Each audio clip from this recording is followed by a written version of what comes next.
Começar falando um pouco de história em 2012 eu comecei a trabalhar com sistemas de armazenamento de energia e eu vi que naquela época a gente tinha o seguinte, a gente divagava, né, que deveríamos alcançar o valor de $100 por quilowatt-horas por célula, né, no nível de célula, e isso aí custava $850 por quilowatt-hora naquela época.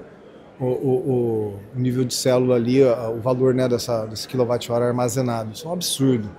E olha só que coisa excepcional que aconteceu.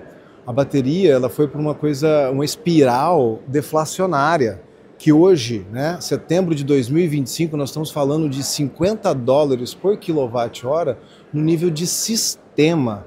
Né? Isso aí é um absurdo, impensável.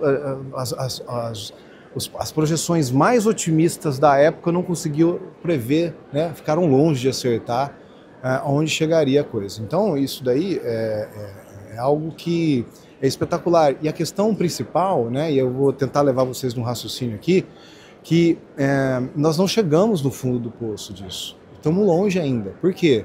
Porque olha só que coisa doida. A bateria, ela reduz de preço, melhora de qualidade.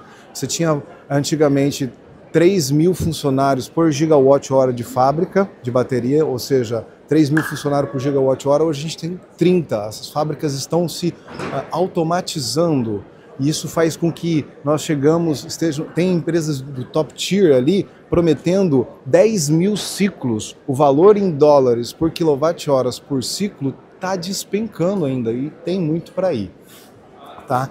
E ainda nós estamos falando que na China nós temos por volta de mais de 1.000 empresas de produção individuais disso daqui, ó, de células de bateria prismáticas, pound cell, cilíndricas, diversas químicas de bateria.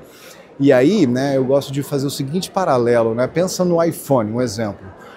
Você tem ali um hardware que começou e que, se a gente olhar aí do iPhone 12, 13 para frente, você não tem grandes melhorias de hardware mais, você tem melhorias de software, né?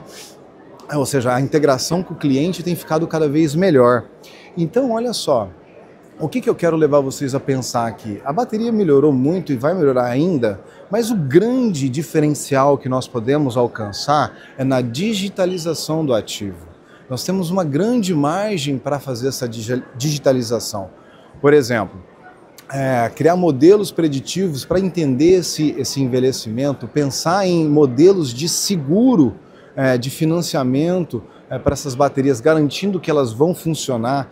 Está se discutindo muito sobre baterias de segunda vida. A bateria sai do veículo, ela tem segurança suficiente. Eu consigo usar inteligência artificial para prever se ela vai envelhecer, se esses 2.000 ciclos remanescentes, quando ela chegar a 80%, faz sentido ainda eu usar essa bateria frente a uma bateria nova? Qual é a relação que eu tenho de uso de energia, de uso de emissão de CO2, uso de água para uma mineração urbana, frente a uma mineração que eu vou lá extrair, lá em qualquer lugar, extrair aqui em Minas Gerais, levar de navio, de trem, navio até a China para chegar no grau bateria e depois eu produzir novas baterias num país que tem uma matriz elétrica bastante ainda carregada com combustível fóssil. Então, né, onde eu quero chegar e pensar com vocês aqui, né, as oportunidades estão, né, como os colegas têm dito aqui ao longo do dia, vamos ter mais sobre esse assunto, na integração, na digitalização desse ativo.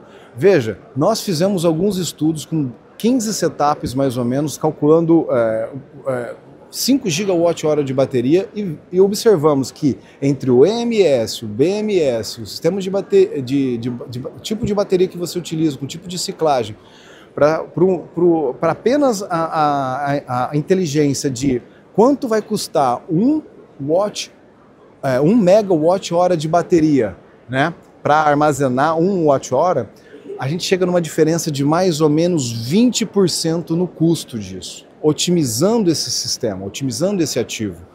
Ou seja, é um ponto que a gente tem que olhar ainda com mais detalhe. Nós na Unicamp, né, e levando um pouco a sardinha aqui para o nosso lado, nós somos academia e nós estamos olhando para desenvolver o ecossistema, ou seja, desenvolver materiais ativos, entender os processos de fabricação dessas baterias, porque subsequentemente nós precisaremos ter essas fábricas aqui no Brasil por questões de soberania nacional, porque não poderemos colocar baterias nos satélites importadas desses países, não conseguiremos. As guerras são combatidas hoje com drones que usam baterias. Agora, do ponto de vista comercial, olhar para a célula e pensar em fábricas de bateria aqui, ainda nós estamos chegando nesse ponto, porque não faz sentido econômico com 1000 fábricas lá no exterior produzir células aqui no Brasil. Mas quando essas fábricas virem para cá, nós precisamos do know-how, precisamos de pessoas, de RH, que entenda toda essa questão de digitalização, mas também entenda do manejo dos equipamentos, da fábrica, do beneficiamento dos materiais, da produção das células e assim por diante.